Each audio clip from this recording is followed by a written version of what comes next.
Technology in gaming spreads as far as a game developer's mind can go, like a sprawling web of wires and science and gibbering madness. Science fiction has in fact often led the way in actual technology. You know, IRL, that thing outside the window we're all afraid to open. But sometimes great ideas go bad, and we're presented with the most ridiculous and preposterous gadgets. Here are our top 5 technological horrors in gaming. Everyone loves a bit of stabby action in Assassin's Creed, planning the perfect kill, positioning yourself just right to bring death from above, accidentally murdering the wrong person and hoping nobody notices. So if Altair is such a skilled killer, freerunner and general mardy ass, could he not develop a hidden blade which doesn't necessitate cutting off his own finger?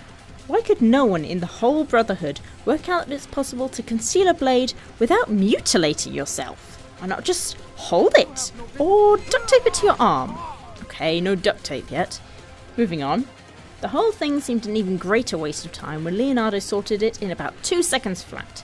Now, we know Da Vinci was clever. What we didn't realise was that everyone else was so thick. Although, in fairness, Ezio did do more with his fingers than Altair ever did. We're of course skipping over the fact that Desmond is living history through his DNA. Yep, that's science, folks. BioShock Infinite, a visually beautiful and compelling game full of crazy and lovable intricate detail. But wouldn't getting around Columbia just kill your arm muscles? We're talking about trundling along on a skyline, essentially a fancy pants monorail, with a hook attached to your arm. Ouch! Practical considerations aside, you'd also be very easily shot out of the sky, given everyone can predict exactly which direction you're going, along the rail. But no, despite being a 6-foot man on a mid-air roller coaster, Booker is a master of evasion and glides like some sort of bulletproof flying squirrel. Meanwhile, all that's going through our heads is, going to die, definitely going to die. Oh, that's my arm popping out of its socket as I plummet to my death. Forever. We're surprised Columbia doesn't have a force full of one-armed police officers and dismembered limbs whizzing around overhead. Catechumen is a little-known game that terrified us as children. The prospect of fighting your way through battalions of Roman centurions, lions, minotaurs and hordes of demons whilst travelling deep underground to face Satan himself was horrible. Looking back now, it's about as scary as someone flapping a pixelated MS Paint print-off in your face. Gabriel and some other angels visit you along the way and give you some lovely gadgets to slay Satan with. Not that they could sort the whole bloody thing out themselves. You know, them being awesomely powerful celestial beings and all. They give you a sword. Oh great, a sword with the power of God to stab and slash at the source of all evil. But no, this sword is actually a gun. A gun that shoots little balls of light. And I seem to have it locked under my arm, protruding out like a shotgun as I traipse around ancient Rome. Why not just give me a gun? A real gun! And that's not to mention the health packs, well, scrolls from the Bible, which those helpful Romans leave lying around the place. Surely once I've got one, I can just reread it over and over again, right? Nope. Once read, it disappears. Where the hell did it go? Did I eat the words with my eyes? Nonsense! If this is heaven's idea of organisation, it's no wonder the Israelites got lost for 40 years.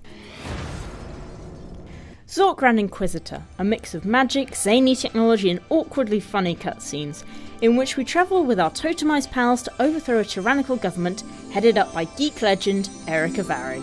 Never forget who is the boss of you! Me! I am the boss of you! Hang on, Totemized pals? While pals may be stretching it for these irritating hangers-on, they've also been compressed into tiny discs by travelling through a totemizer, a rainbow machine. Yeah, you heard, a rainbow machine. Because, you know, that's a thing.